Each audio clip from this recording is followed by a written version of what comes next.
लालची पिज्जा वाला।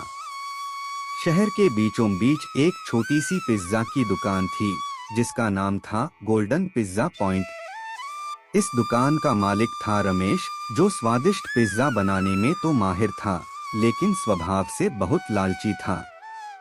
उसे पैसे से इतना प्यार था कि वह ग्राहकों की खुशी से ज्यादा अपने मुनाफे के बारे में सोचता था।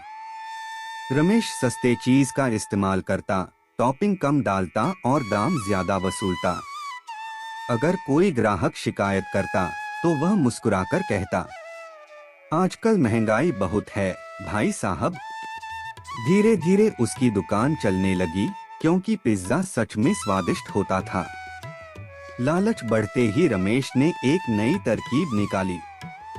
वह एक्स्ट्रा चीज और टॉपिंग के नाम पर ज्यादा पैसे लेने लगा, लेकिन पिज्जा में कुछ भी अतिरिक्त नहीं डालता। ग्राहक समझ नहीं पाते और चुपचाप पैसे दे देते। एक दिन दुकान पर एक बूढ़ा आदमी आया। उसके कपड़े साधारण थे लेकिन आंखों में अजीब सी चमक थी। उसने कहा, बेटा एक पिज्जा बना दो, लेकिन ईमानदारी से। रमेश ने मन ही मन सोचा, ईमानदारी से या बेईमानी से, पैसे तो पूरे ही लूंगा। उसने हमेशा की तरह कम चीज डालकर पिज्जा बना दिया और ज्यादा पैसे मांग लिए। बूढ़े आदमी ने पैसे देते हुए कहा, लालच कभी पेट नहीं भरता बेटा, याद रखना। रमेश हंस पड़ा और बात को मजाक समझ लिया।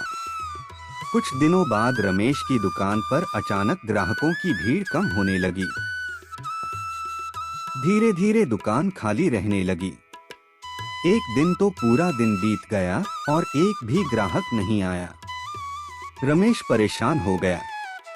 किराया, कर्मचारियों की तनख्वाह, सब सिर पर चढ़ गया। उसी शाम वही बूढ़ा आदमी फिर आया। उसने कहा, अब समझे बेटा लालच का फल। रमेश की आंखें भर आईं। उसने पहली बार अपनी गलती मानी और बोला, मुझसे बहुत बड़ी भूल हो गई।